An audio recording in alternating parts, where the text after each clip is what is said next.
रही थी, जिसमें से एक औरत अपने 2 बच्चों के साथ उसके पास वाले घर में लाल रंग की एक कार से उतरती है और बारिश में भागती हुई सामने वाले घर में चली जाती है। हेलो, कौन? मेरा कुछ सामान तुम्हारे पास है, लौटाओगी नहीं? आपका क्या सामान? कौन है आप? और मैं तो इस घर में कुछ सेकंड्स पहले ही आई हूँ। आपको यहाँ का नंबर कैसे पता चला?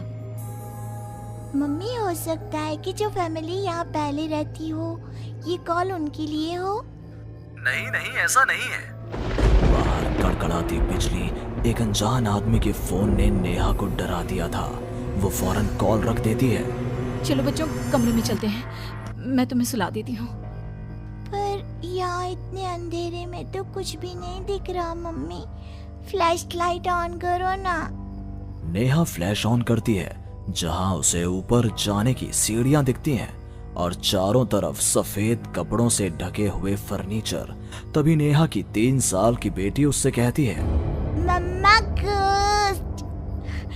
नो माय लव, ये तो वाइट क्लोथ्स हैं। चलो ऊपर, मम्मा आपको स्टोरी सुनाएगी, सुननी है ना? चलो चलो चलो। नेहा स्ट्रॉबेरी को गोद में उठाती है और रोहन के साथ सीढ़ियां चढ़ना शुरू करती है। एक एक कदम उसे ऐसा एहसास हो रहा था मानो वो सीढ़ियों पर नहीं दलदल में कदम रख रही हो। ये मेरे पैर सीढ़ियों में धंस क्यों रहे हैं? बहुत देर चलने के बाद सीढ़ियां खत्म होती हैं। ऐसा लग रहा है मानो मैं जन्म से बस चल ही रही हूँ। जैसे तैसे थकी हारी नेहा ऊपर कमरे में पहुंचती है। जैसे ही फ्लैश बेड पर पड़ता है, वो देखती है कि उसके दोनों बच्चे पहले से ही बिस्तर पर सो रहे हैं। मेरा सर चकरा रहा है। बच्चे तो मेरी गोद में थे, यहाँ कैसे आ गए? और वो भी मुझसे पहले। नेहा कुछ समझ नहीं पाती और बेसुध होकर जमीन पर गिर पड़ती है। अगली सुबह उसकी आंखें सूरज की किरणें चेहरे पड़ने से खुलती हैं। नेहा बालकनी में जाती है, जहां उसे सुमन अपने बालकनी में खड़ी दिखती है। ऐसा लग रहा था मानो सुमन रात भर से वहीं खड़ी थी। सुमन नेहा को मुस्कुराकर देखती है। हेलो, मैं यहाँ कल ही शिफ्ट हुई हूँ। मेरे हस्बैंड का यहाँ ट्रांसफ़र हुआ है। आसपास कहीं घर ही नहीं मिला, तब 40 किलोमीटर दूर यहाँ ये घर मिला। आप यहाँ पर कब से हैं? पता नहीं, सालों हो गए, यहाँ कोई आया ही नहीं। पर अब तुम आई हो तो राहत सी लगी। आओ ना घर पर। हाँ हाँ, क्यों नहीं, मुझे भी कंपनी मिल जाएगी। वैसे कल रात ना यहाँ कुछ अजीब महसूस किया मैंने। मैं आकर बताती हूँ। नेहा सुमन से मिलने उसके घर जाती है और पिछली रात हुए इंसिडेंट के बारे में उसको बताती है। ये तो कुछ भी नहीं है नेहा। ऐसे तो कई इंसिडेंट्स मेरी एक फ्रेंड के साथ भी हुए हैं और रोज होते ही हैं।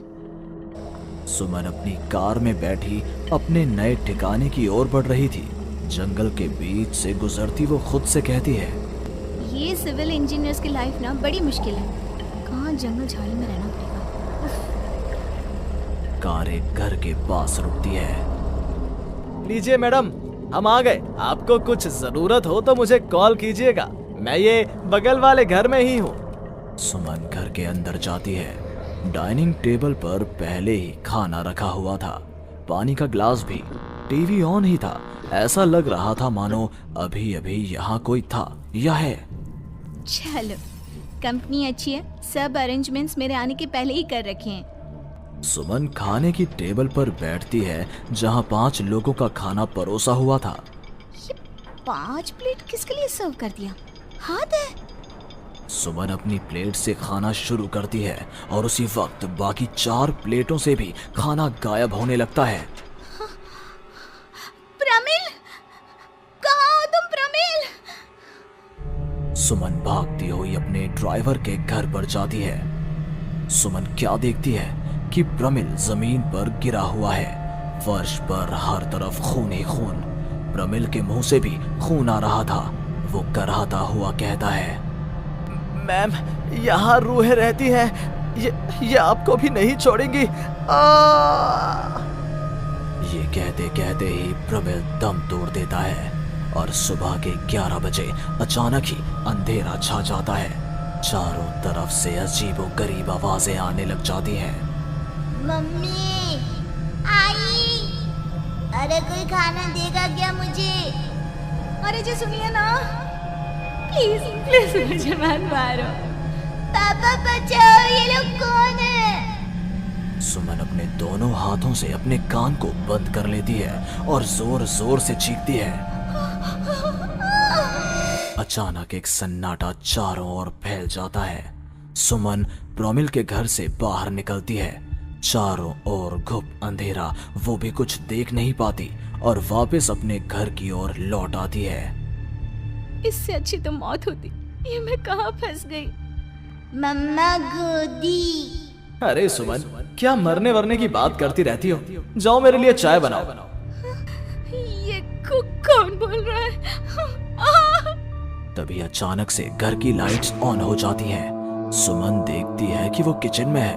उसके ठीक बगल में एक औरत, जिसके बाल उसके चेहरे की ओर थे, गैस के फ्लेम में अपने दोनों हाथों को पका रही थी।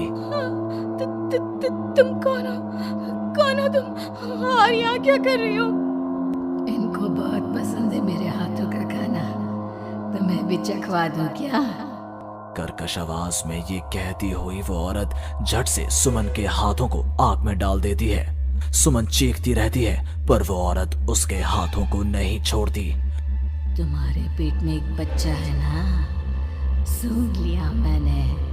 और औरत ये कहती सुमन के पेट पर हाथ फेरने लग जाती है और उसके पेट में हाथ डालकर मांस का टुकड़ा बाहर निकाल कर खा लेती है। मेरा बच्चा।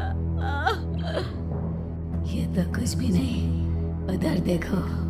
वो औरत दीवार की तरफ इशारा करती है। दीवार पर खून के ऐसे धब्बे थे मानो नवजात शिशुओं को उसी दीवार पर पटक पटक कर मार दिया गया हो। तभी वहां लगभग 5 साल का एक बच्चा आता है। उसका शरीर पूरा सफेद और आंखें काली थी। माँ, भूख लगी है। वो औरत अपने आग में सेके हुए हाथ को वहीं पास में पड़े चाकू से काटकर बच्चे को खाने को दे देती है। सुमन तो समझो अब मर ही चुकी थी। इतना कुछ देखने के बाद कौन ही जिंदा रह सकता था। अब उसका शरीर भी गवाही दे रहा था। एक कदम भी चलना मुश्किल था।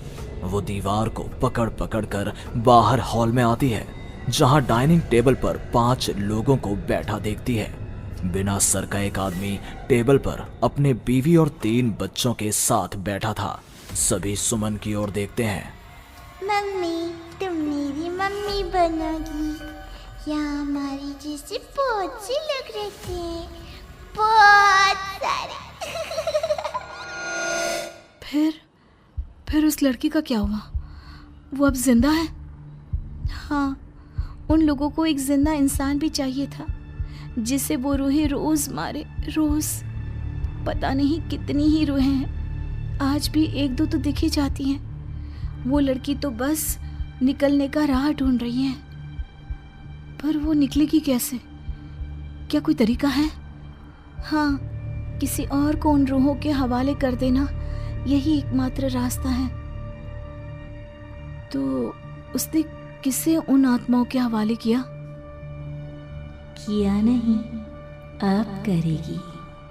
तुम्हें ये वही घर है और वो लड़की मैं हूँ।